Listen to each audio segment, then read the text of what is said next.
गुरुजी एक निवेदन था। हमारे जो बच्चे थे मतलब डेढ़ साल का है, वो बीमार हुआ था, आपने चिकित्सा की तो ठीक हो गए, जो इन्फेक्शन हुआ था चेस्ट में। तो गुरुजी उनके डॉक्टर ने उन्हें दूध पीने से मना कर दिया कि गाय का दूध नहीं पिलाना है। तो गुरुजी वो बहुत दुबला हो गया है, समझ में नहीं आ रहा क्या करें। हमारे एक मित्र हैं, अभी हैं वो, अब रिटायर्ड हो गए हैं, आईएएस ऑफिसर थे, मुस्लिम थे।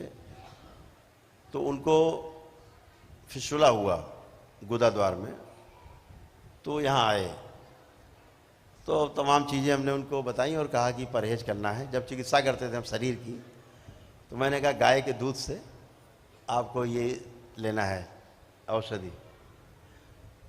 तो एक वो बनती थी लड्डू टाइप का, वो बनाया जाता था कुछ औषधियों से, वो लड्डू खाना था और गाय के दूध से उसको अनुपान था कि गाय के दूध से ही लेना है।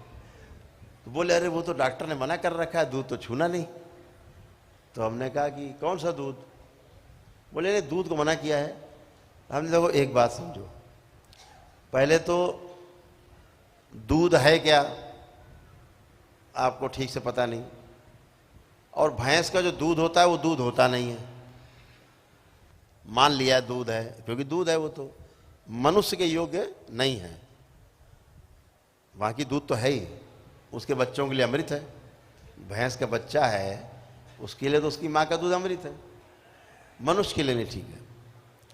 तो मैंने उनसे कहा कि गाय के दूध जो है असल मायने में वही दूध है, और वो भी कौन सी कैसी गाय?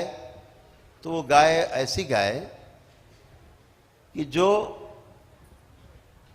केवल दूध या चारा दे करके, वो दूध नहीं है, ठीक है। दूध का अर्थ है ममता के भाव से उत्पन्न हुआ रस।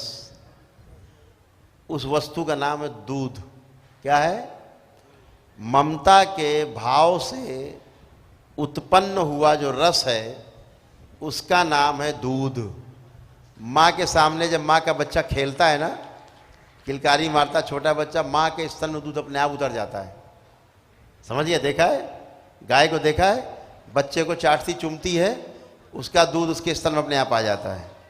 तो क्या हुआ? ममता के भाव से उत्पन्न हुआ रस, ये दूध है। अब ये दूध दुहा जाएगा, ये अमृत है। और वो टीका लगा के, इंजेक्शन लगा के दूध है ये जहर है। तो गाय का दूध सर्वश्रेष्ठ है। तो एक और हमारे मुस्लिम मित्र थे और जयपुर में रहते हैं, चिकित्सक हैं, प्राकृतिक चिकित्सक हैं आयुर्वेद से। तो मैंने उन्हीं के सामने मोबाइल, उनको फ़ोन मिलाया और स्पीकर ऑन किया। तो हमने उनसे पूछा, भाई इस्माइल भाई जरा ये आए हैं श्रीमान जी, इनको बताइए कि दूध पीना चाहिए कि नहीं पीना चाहिए, इनको इन्फेक्शन तमाम। कहने बिल्कुल पीना चाहिए, लेकिन गाय का दूध होना चाहिए। उन्होंने बताया, इस्माइल भाई ने बताया गाय का दूध होना चाहिए।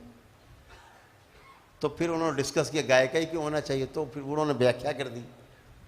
तो गाय का दूध सर्वश्रेष्ठ है। गाय का दूध तो इन्फेक्शन को मारता है। एक बात और समझ लीजिए आप सभी लोग, हमने एक बार, हमारे जो आध्यात्मिक गुरु थे श्री ए नागराज जी, अमरकंटक, तो हमने एक बार पूछा, हमने कहा बाबा ये बताइए कि पहले मनुष्य का जन्म कैसे हुआ होगा?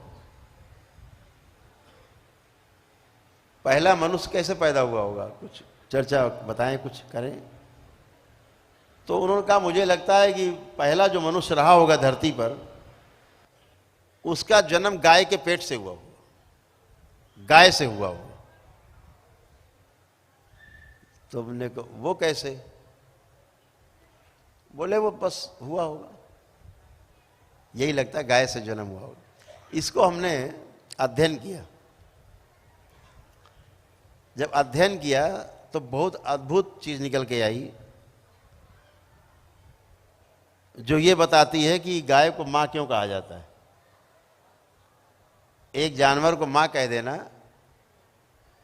कोई मामूली घटना नहीं है, स्वीकारा है हम लोगों ने, बड़े प्रेम से सेवा करते, गाय हमारी माता है बोलते हैं, नारे लगाते हैं।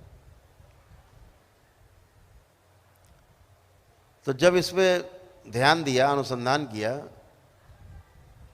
तो ये पाया कि मां के गर्भ में जिस जीवाणु से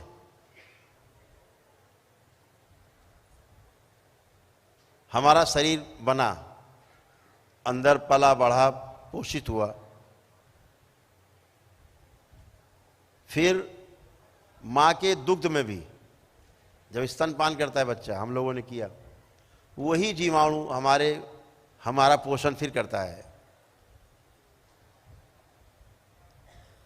तो ये अद्भुत है कि वो जो जीवाणु है जो मां के गर्भ में रहता है, स्तन में रहता है, वही जिससे हमारा शरीर पलता बढ़ता है, हम जब तक थोड़ा बड़े नहीं हो जाते तब तक उसी जीवाणु से पलते हैं। ये जीवाणु केवल और केवल हमारे देश की देशी गाय में पाया जाता है, बाकी किसी में नहीं पाया जाता।